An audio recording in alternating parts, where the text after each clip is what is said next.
حضرت ابو بکر صدیق رضی اللہ، ذرا زندگی دیکھو. کہتے ہیں جس دن کلمہ پڑھا 40,000 دینار تھے، اور کلمہ پڑھے ابھی مجھے چند مہینے گزرے تھے، سارے مصطفیٰ کے قدموں پہ قربان کر دیے. پھر مال کمایا، پھر 4,000 دینار تھے. 4,000 جس دن ہجرت کے لیے نکلا 4,000 تھے. انہیں بھی پتا تھا 2.5% دینا چاہیے. ان کی بھی بیٹیاں تھیں، جوان بھی تھی، چھوٹی بھی تھی، ان کے بھی بچے تھے، لیکن دین کو ضرورت ہے. میرے رسول پاک صلی اللہ علیہ وسلم کے دین کو حاجت ہے. تو فرماتے ہیں اشرفیاں تھی میرے گھر میں، پیسے تھے، درہم تھے، دینار تھے. میرے والد بوڑھے تھے، ان کو خیال تھا کہ ابو بکر ساری دولت نہ لے جائیں.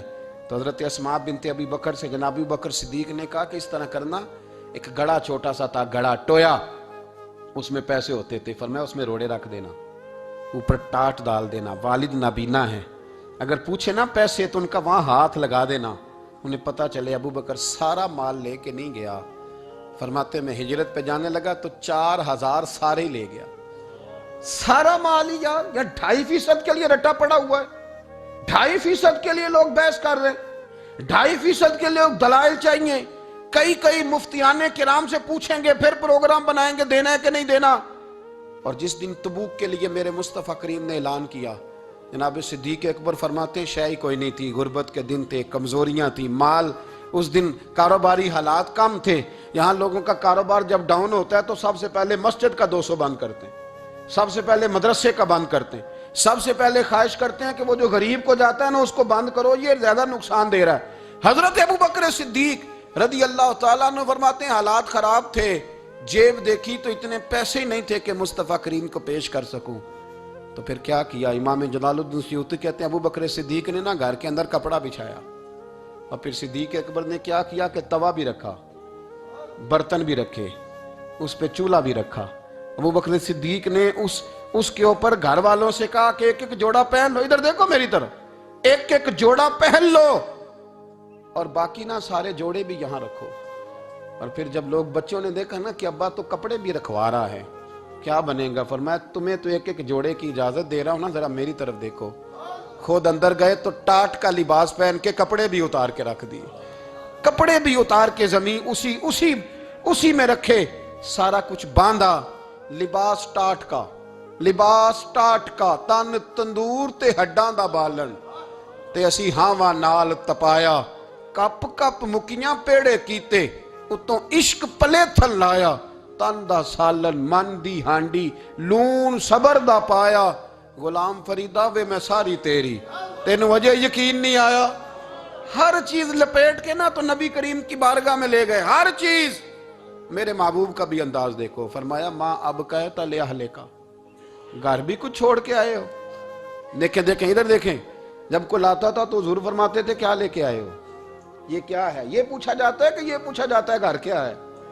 بھئی آپ کو کسی نے کوئی تحفہ دیا تو شاپر کھول کے تحفہ دیکھیں گے یا پوچھیں گے گھر کیا ہے؟ لیکن میرے رسول پاک کے لفظ دیکھیں، فرمایا ماں اب کہتا لے اہلے کا. ابو بکر سجنا گھر کیا چھوڑ کے آئے ہو؟ تو رو پڑے، کہنے لگے یا رسول اللہ میں کوئی غریب تو نہیں، میں بڑا مالدار ہوں. اب کہتا لہم اللہ و رسول، گھر اللہ بھی چھوڑ آیا ہوں، اللہ کا رسول بھی چھوڑ آیا. حضور میں کوئی کنگال نہیں، میں مصطفیٰ والا ہوں، میں کوئی غریب نہیں، میں نبی والا ہوں، میں رب رسول کو گھر چھوڑ آیا ہوں.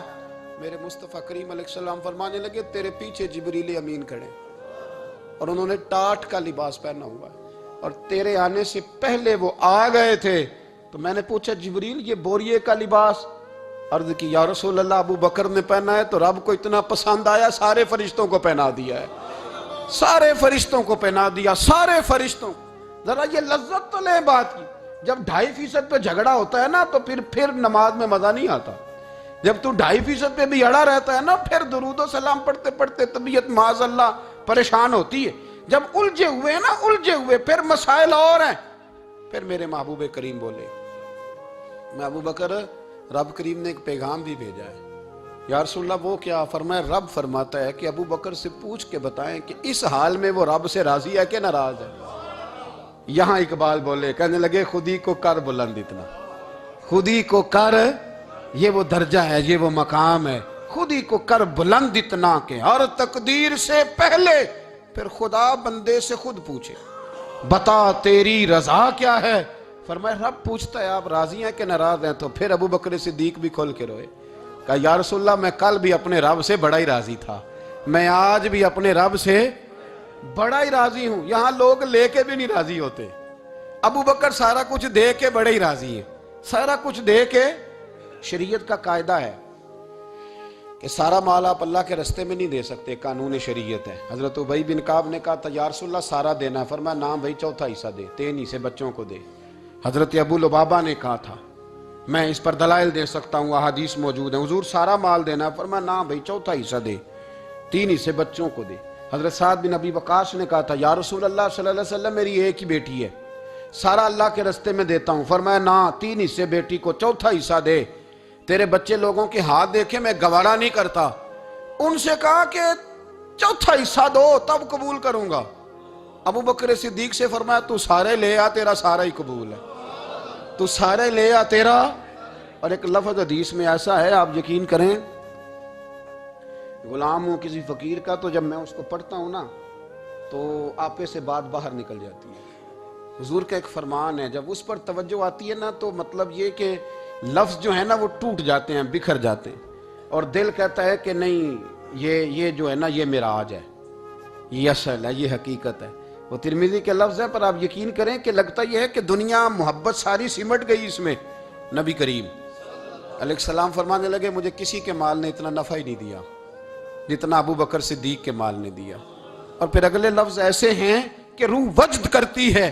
میرے کریم محبوب فرمانے لگے جس کا بھی مال آیا میں نے بیگانہ سمجھ کے خرچ کیا ہے، اور جب ابو بکر کا آیا ہے تو میں نے اپنا سمجھ کے خرچ کیا ہے، میں نے اپنا سمجھ کے، مجھے پتا ہے یہ شکوہ نہیں کرے گا، یہ شکایت، یعنی اس کو سارا بھی تروڑ مروڑ لوں گا تو اس کے لفظوں پر کبھی حرف۔ اور یار کچھ لوگ ہوتے ہیں جو 10 دیتے ہیں تو 20 جگہ بتاتے ہیں، جو کھانا کھلاتے ہیں تو ذکر کرتے ہیں، فرمایا اس کا مال میرا مال ہے، میرا، اس کو سارا توڑ کے کھا بھی جائیں گے تو یہ شکوہ نہیں کرے گا، یہ سارا میرا اپنا ہے۔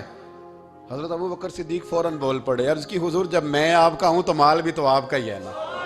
یا رسول اللہ جب میں نے اپنا آپ نہیں بچا کے رکھا تو پھر مال۔ حضرت مولانا معین الواعظ کاشفی نے لکھا ہے، اچھا کئی دفعہ ایسے ہوتا ہے میں بات کوئی اور بیان کرنا چاہتا ہوں تو شروع معاملہ کسی اور طرف نکل جاتا ہے۔ مولانا معین الواعظ کاشفی نے لکھا ہے کہ وہ جو سانپ تھا نا غار ثور میں، وہ 600 سال سے بیٹھا ہوا تھا۔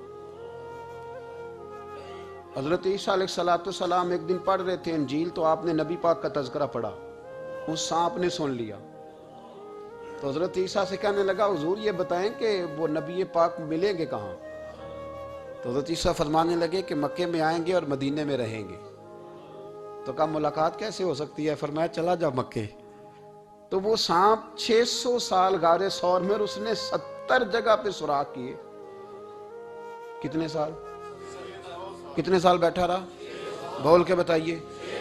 آپ 6 گھنٹے بیٹھ کے دکھائیں، سوال ہی نہیں پیدا ہوتا۔ ہم بڑے کمزور ہو گئے، ہمارے لیے معاملہ بڑا اور طرح کا ہے، ہماری مرضی کا کوئی بات کرے تو ہم اس سے راضی ہیں، انتظار کرنا اور یہ سارے کام کرنا یہ تو بڑا مشکل معاملہ ہے، یہ تو بڑی عجیب سی کیفیت ہے۔ میرے صاحب رحمۃ اللہ تعالیٰ علیہ 2015 میں کراچی تشریف لائے، میں اپنے ایک سنگی کو لے کے پہنچ گیا، چھوٹا موٹا مولوی میں بھی ہوں۔ صبح میں 7 بجے کے 8 بجے ہم وہاں پہنچ گئے، حضرت آرام فرما رہے تھے، نمازیں انہوں نے اندر ادا فرمائی ساری، ظہر بھی ہوئی، پھر عصر بھی ہوئی، پھر مغرب بھی ہوئی، پھر عشاء بھی ہوئی۔ عشاء کے بعد وہ سنگی ہم سے کہنے لگے کہ آپ کتنا انتظار کریں گے؟ تو میں نے کہا کہ انتظار تو کرتا ہے بڑا آدمی، بڑے لوگ انتظار کرتے ہیں، تو چھوٹے لوگ تو اطاعت کرتے ہیں، ہم چھوٹے ہیں تو ان کی مہربانی ہے، اگر زیارت ہو جائے تو تب بھی ٹھیک ہے، اگر وہ کہیں نہیں ملنا۔ میرے سنگی ساتھ موجود تھے، صبح سے گئے اور عشاء کے بعد کا وقت آ گیا، نہیں انہوں نے ملنا تو پھر بھی ٹھیک ہے، وہ ہس بولے تھے وہ مہربانی، نہیں تو اساں تے لاڑ ہی لڑاؤنے نے، اس کی مہربانی ہے، اگر بات ہو جائے تو ٹھیک ہے ورنہ کوئی معاملہ نہیں۔ تو عشاء کی نماز کے بعد انہوں نے ہمیں یہ کہا کہ پیغام آیا کہ محفل میں جہاں حضرت جا رہے ہیں وہیں ملاقات ہوگی۔ تو ہم نے کہا یہ بھی بڑی نعمت ہے، جلوہ دیکھنا بھی بہت بڑی سعادت ہے، اس لیے کہ ہمیں پتہ ہے کہ وہ کیفیت کیا ہے، وہ رنگ کیا ہے، ان کا انداز کیا ہے۔ پیچھے جا کے بیٹھ گئے تو پھر ان کا حکم آیا کہ اس کو ذرا آگے آئے، جب میں اسٹیج پہ گیا تو فرمانے لگے مجھے سویرے ہی پتا تھا آپ آ گئے، کوئی ارج نہیں، اتنا کوئی انتظار تو بندہ کر ہی لیتا ہے۔ اب یقین کریں وہ دن کی جو لذت ہے نا وہ آج تک گئی نہیں طبیعت سے، وہ سرور گیا نہیں۔ کبھی کبھی سوچتا ہوں کہ اس سے ڈبل بھی انتظار کبھی ہو جائے، پر ایک دفعہ زیارت پھر نصیب ہو جائے۔ کبھی کبھی یہ سوچتا ہوں 600 سال وہ سام بیٹھا رہا، 600 سال، 600 سال، اور 70 اس نے سوراخ کیے غار ثور میں، لیکن وہ بھی عاشق تھا نا۔ اور یہاں معاملہ یہ تھا کہ ابوبکر صدیق دعا مانگ کے گئے تھے کہ میں نے کسی کو موقع نہیں دینا، ایک میں ہوں گا دوسرا میرا یار ہوگا۔ وہ غار ثور کی تو لذت یہ والی تھی، ایک میں ایک میرے محبوب۔ اس نے 70 سوراخ کیے ہوئے تھے۔ جناب ابوبکر صدیق نے کہا حضور آپ ٹھہریں، میں ذرا بھی آیا صفائی کر کے۔ تو نبی کریم علیہ السلام رکے تو حضرت ابوبکر صدیق نے کہیں پگڑی پھاڑ کے رکھی، کہیں چادر پھاڑ کے رکھی، اتنے سوراخ بند کیے تو جو ایک رہ گیا وہاں ایڑی رکھ دی۔ تو اب وہ سام بھی شکوہ کرنے لگا کہ یار تو بھی کوئی نرالا ہی عاشق ہے کہ میں نے تو کسر ہی کوئی نہیں چھوڑی تھی، 70 سوراخ کیے تھے اور تو نے بھی کمال ہی کر دی ہے، یہ سارے ہی بند کر دیے، جو بچ گیا اس پہ ایڑی رکھ دی۔ اس نے پتہ نہیں کتنے ڈنگ مارے۔ سام کا جب ڈنگ لگتا ہے تو وجود میں بہت زیادہ گرمی پیدا ہوتی ہے، گرمی۔ حضرت ابوبکر صدیق کے بارے میں ہمارے شارحین نے لکھا روئے نہیں، وجود اتنا گرم ہوا کہ آنسو ٹپک پڑے۔ نبی کریم صلی اللہ علیہ وسلم نے فرمایا ہٹا نا ذرا پیر، پھر انہوں نے ہٹایا تو میرے مصطفیٰ میں لعاب دہن لگایا۔ مولانا معین الواعظ کاشفی رحمت اللہ علیہ فرماتے ہیں کہ جب انہوں نے قدم ہٹایا نا تو پھر وہ سانپ باہر نکلا، اپنا سر نکالا اور کھڑا ہو کے حضور کا دیدار کرنے لگا۔ تو نبی کریم نے فرمایا تیرا کام ہو گیا، اب تو جا، مجھے اور ابو بکر کو رہنے دے۔ وہ نکل گیا۔ یہ کیفیات ہے، یہ محبت ہے، یہ وارفتگی ہے، یہ سوز ہے، یہ درد ہے۔ یارو یہ میں کہا کرتا ہوں کہ یہ چیز جینے کا بھی مزہ دیتی ہے، مرنے کا بھی مزہ آتا ہے، مرنے کا بھی مزہ، سرور آتا ہے انسان اس میں جب یہ کیفیات شامل ہوتی ہے نا۔ رنگ اور ہوتا ہے، درد اور ہوتا ہے، ذائقہ اور ہوتا ہے، کیفیت اور ہوتی ہے، پھر کوئی شوق نہیں رہتا اعلیٰ کپڑوں کا، بڑی گاڑی کا، لمبے چوڑے معاملات کا۔ پھر تو انسان ڈھونڈتا پھرتا ہے کوئی مجھے محبوب کی بات سنائے، کوئی اس کی شان میں کوئی شعر سنائے، کوئی اس کا ذکر سنائے، کوئی مل جائے نا کبھی کہ میرے تار چھیڑ دے، کوئی ملے، کوئی بات کرے، کوئی ذکر کرے۔ پھر انسان ڈھونڈتا پھرتا ہے ان لفظوں کو، ان لوگوں کو جو پکڑ کے دروازہ رسول صلی اللہ علیہ وسلم کی بارگاہ تک لے جائیں۔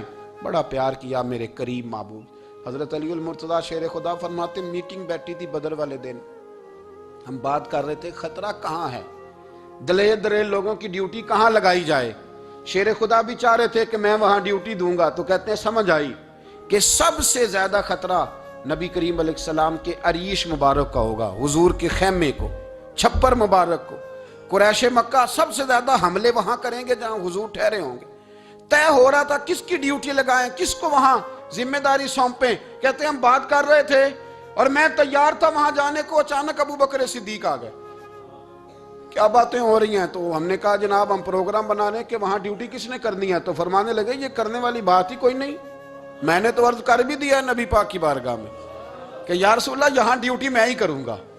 تو حضرت ابو دردہ رضی اللہ تعالیٰ عنہ عرض کرنے لگے حضرت ابو بکر صدیق سے کہ حضور آپ کے ساتھ کون ڈیوٹی کرے گا؟ فرمانے لگے کسی کی بھی ضرورت نہیں، کوئی ماں نے لال جنا ہی نہیں، کوئی جنا ہی نہیں ماں نے لال جو ابو بکر کے ہوتے ہوئے نبی پاک تک پہنچ جائے، کسی کی جرت ہی نہیں، میں اکیلا کافی ہوں مصطفیٰ کریم کے خیمے کا پہرا دینے کے لیے۔ یہ اعزاز، یہ شان، یہ لطافت، اور میرے نبی کریم علیہ السلام نے بھی پر حضرت ابو بکر کو چاہا تو کمال ہی کر دیا، چاہا تو کمال ہی کر دی، کمال ہو گئی۔ حضرت ابو دردہ کہتے ایک دن حضور علیہ السلام نے مجھے فرمایا ابو دردہ یہ تو نے آج کیا کیا ہے؟ حضور کیا ہوا؟ فرمایا آج تو گلی میں چل رہا تھا اور ابو بکر صدیق کے آگے آگے چل رہا تھا، گلی میں ابو بکر کے آگے آگے چل رہا تھا۔ یا رسول اللہ صلی اللہ علیہ وسلم کیا ہوا؟ فرمایا نہ کسی پہ سورج طلوع ہوا نہ غروب ہوا جو میرے ابو بکر سے افضل ہو، خبردار اس کے آگے نہیں چلنا، ابو بکر صدیق کو کمر نہ ہونا چاہیے۔ شاہ ولی اللہ صاحب نے ایک بات لکھی ہے، بڑی نرالی ہے، وہ بھی بڑی نرالی۔ مثل تعویذ ہوتے ہیں نا کچھ لوگ، جب بھی ملتے ہیں شفا ہوتی ہے۔ بڑی شاندار عجیب بات لکھی ہے۔ حضور صلی اللہ علیہ وسلم نے ایک دن فرمایا کہ وقفے سے ملا کرو محبت بڑھتی ہے، یہ حضور کا فرمان ہے، وقفے سے ملا کرو محبت بڑھتی ہے۔ قدر کھو دیتا ہے نا ہر روز کا آنا جانا، اور بڑی دلچسپ ہوتی ہیں بے ترتیب ملاقاتیں. تو کہا کہ وقفے سے ملا کرو. حضرت ابو ہریرہ بھی تھے، دیگر لوگ بھی تھے. حضور نے فرما دیا. حضرت ابو بکر صدیق بھی سن رہے تھے. زور کی نماز پڑھی، گھر چلے گئے. عصر پڑھی تو گھر چلے گئے. مغرب پڑھی تو گھر چلے گئے. حضرت انس بن مالک رضی اللہ تعالیٰ عنہ کہتے ہیں 3 دفعہ حضور نے پوچھا ابو بکر نہیں آئے؟ ابو بکر نہیں آئے؟ ابو بکر نے کہتے 3 دفعہ پوچھا تو میں پھر پہنچ گیا. میں نے کہا ابو بکر 3 دفعہ حضور نے پوچھ لیا کہ ابو بکر نہیں آئے، ابو بکر نہیں آئے. تو جناب صدیق اکبر دوڑے، حضور حکم. فرمایا کہاں تھے صبح سے؟ عرض کی یا رسول اللہ آپ نے تو فرمایا تھا وقفے سے ملا کرو محبت بڑھتی ہے. تو محبوب فرمانے لگے تمہیں تھوڑی کہا تھا، تمہیں تھوڑی کہا تھا. تو نہ جایا کر یار، تو رہا کر. تو رہتا ہے تو دل جمع رہتا ہے، تو یہاں موجود ہوتا ہے تو دل. اب یقین کریں کچھ لوگ ایسے ہوتے ہیں جن کے بارے میں دل کرتا ہے انہیں بندہ خرید کے پاس رکھ لے، ان کو خرید لے، یہ یہیں رہیں، یہ جائیں نہ. اس لیے کہ ان کا لب و لہجہ اور ہوتا ہے، ان کا طرز حیات اور ہوتا ہے، طرز غلامی اور ہوتا ہے، طرز فرما برداری اور ہوتا ہے، انداز اور ہوتا ہے. فرمایا تو نہ جایا کر، یہی رہا کر. اور میرے محبوب نے فرمایا ابو بکر تو صرف میرا غار میں ہی ساتھی نہیں، قیامت میں جب میں حوض کوثر تقسیم کروں گا تب بھی تو میرے پاس ہی بیٹھا ہوگا. قیامت کے دن حوض کوثر کی تقسیم میں بھی تو میرے ساتھ ہی ہوگا میرے نبی کریم علیہ السلام. اور ایک بات اور سن لے جاتے جاتے، کچھ لوگ ساتھ بڑا رہتے ہیں پر بات کم کم مانتے ہیں. کہتے ہیں میں جھاڑو جو دیتا ہوں آستانے پہ، مجھے وظیفہ پڑھنے کی کیا ضرورت ہے؟ میں وہاں ہر وقت حاضر جو رہتا ہوں، مجھے کیا ضرورت ہے شجرہ پڑھنے کی؟ مجھے کیا ضرورت ہے ان کی بات سننے کی؟ میں وہاں رہتا جو اتنا ہی کافی ہے. حضرت ابو بکر صدیق نے نوکری بھی کھول کے کی اور نبی پاک کی بات بھی کھول کے مانی، کھول کے مانی. جو حضور نے کہہ دیا انہوں نے کر دیا. یہاں تو لوگ سوچتے ہیں نہ سمجھتے ہیں، غور کرتے ہیں، کہتے ہیں میں وہیں ہوتا ہوں، میرے پاس نسبت ہے، وہی کافی ہے. مجمع لگا ہے صحابہ کا، نبی پاک علیہ السلام نے فرمایا ابھی آج روزہ کس نے رکھا ہے؟ سب چپ کر گئے. حضور نے دوبارہ پوچھا تو جناب صدیق اکبر بولے. عرض کی حضور آپ حکم نہ دیتے تو میں نہ بتاتا، یہ اللہ نے آج مجھے توفیق عطا فرمائی. تو حضور علیہ السلام نے فرمایا آج جنازے میں کس نے شرکت کی؟ لوگ خاموش ہو گئے. تو حضور علیہ السلام نے دوبارہ پوچھا. عرض کی حضور آپ حکم نہ دیتے تو نہ بتاتا، یہ اللہ نے توفیق مجھے عطا فرمائی. فرمایا آج کس نے مسکین کو کھانا کھلایا ہے؟ عرض کی یا رسول اللہ صلی اللہ علیہ وسلم حکم نہ دیتے تو نہ بتاتا، یہ اللہ نے مجھے توفیق عطا فرمائی. فرمایا کس نے آج لوگوں کو دین کی دعوت دی، اسلام کی طرف بلایا، پیغام دیا؟ کون ہے؟ عرض کی حضور اگر آپ حکم نہ دیتے تو میں نہ بتاتا، یہ بھی خدمت اللہ نے مجھے عطا فرمائی ہے. تو نبی کریم علیہ السلام نے فرمایا ابو بکر سن، قیامت کے دن ایک دروازہ جنت میں ایسا ہوگا جہاں سے صرف روزے دار گزریں گے، ایک ایسا ہوگا جس سے صرف نمازی گزریں گے، ایک ایسا ہوگا جس سے صرف حاجی گزریں گے، ایک سے سخاوت کرنے والے گزریں گے. لیکن جب تو آئے گا نا تو جنت کے ہر دروازے سے آواز آئے گی کہ ادھر سے داخل ہو جا، ادھر سے ہر دروازے سے آواز آئے گی. اس لیے کہ مجموعی طور پر عمل کیا زندگی میں، مجموعی طور پر